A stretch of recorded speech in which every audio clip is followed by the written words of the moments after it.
No successful person became successful thinking like a victim. They always took any obstacle, any hurdle, anything that was in their path as an opportunity to overcome something and come over that obstacle a better version of themselves when they first met that obstacle.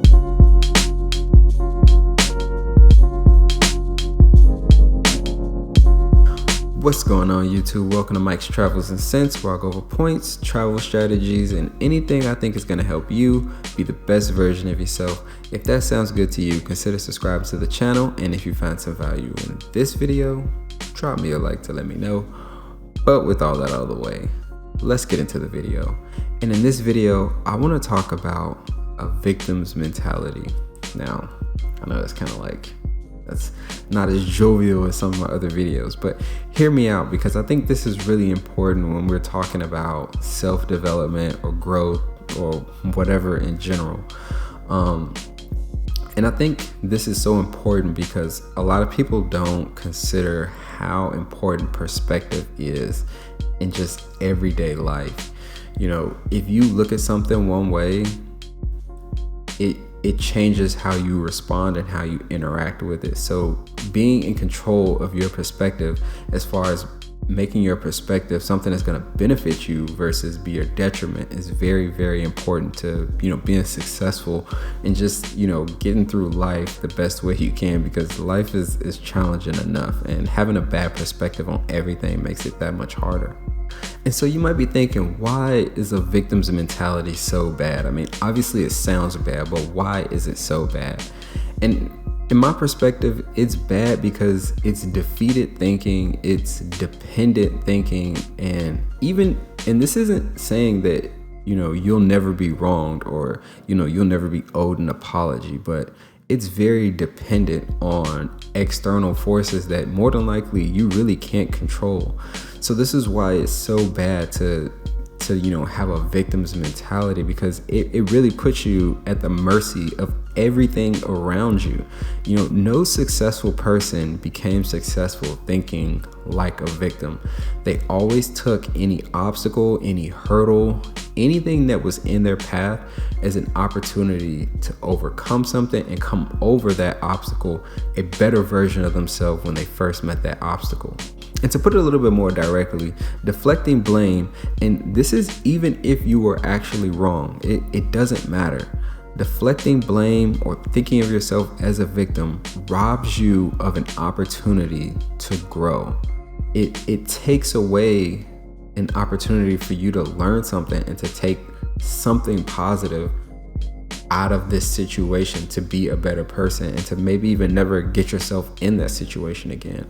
And this is really important because, again, this goes back to putting yourself at the mercy of everything around you versus controlling, the person in the mirror. Because if somebody steals something from you, yeah, you can just be like, well, that person's bad. I hope I never get anything stolen from me again. The world shouldn't have thieves in it. Yeah, everybody, I think for the most part, will agree with that.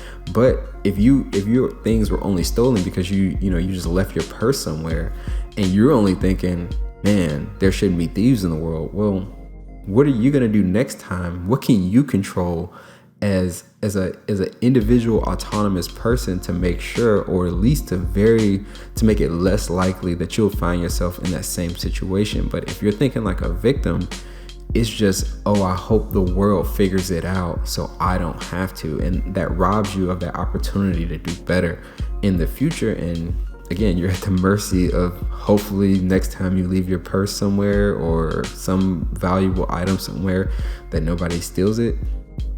Yeah, good luck with that. And the part in thinking like a victim where this is probably going to get the most sensitive and where people are really touchy about it is relationships. Now, this isn't going to become a relationship channel, I promise. But in terms of thinking like a victim and not thinking like a victim, if a relationship goes bad, you have to take on some part of that, regardless of how bad that person was. You either take responsibility for the beginning, you didn't pay attention to certain signs, or you may have rushed into things before those signs could have presented themselves to you to let you know that this wasn't somebody you should have a relationship with. And whether that be a romantic or a completely platonic relationship, there was a mistake you made at the beginning.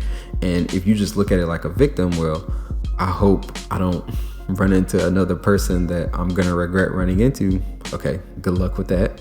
Or if it's, I'm going to take control of what I can take control of and make sure that when I enter relationships, romantic or platonic, that I do my due diligence at the beginning before putting myself in a situation where I can find myself where I've been, wronged again. Again, this isn't like, don't trust anybody or whatever, but take those experiences and use them as an opportunity to grow from them. And whether it be at the beginning or the middle, maybe some actions you took in that relationship that you don't want to maybe accept the blame for. But again, if you think like a victim, you're not really facing that opportunity to grow back on yourself, and it could be a missed opportunity to really make sure your next relationship is a lot better because you were thinking like a victim and you didn't think there was anything you had to do differently.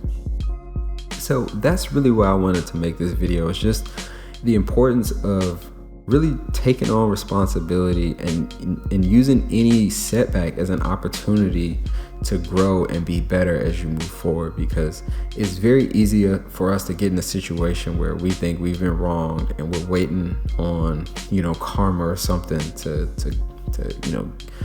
make things whole for us. But 9 times out of 10 it doesn't really work that way. So yeah, I'm not gonna say don't be a victim, but don't have a victim's mentality, because it doesn't help you out. It never helps you out. It's never helped out anyone. And that's where I really want to wrap up this video. So if you found some value in this video, go ahead, drop me a like to let me know. And if you want to be sure to catch more content just like this in the future, go ahead and subscribe to the channel, hit that notification bell so you're notified when I do upload.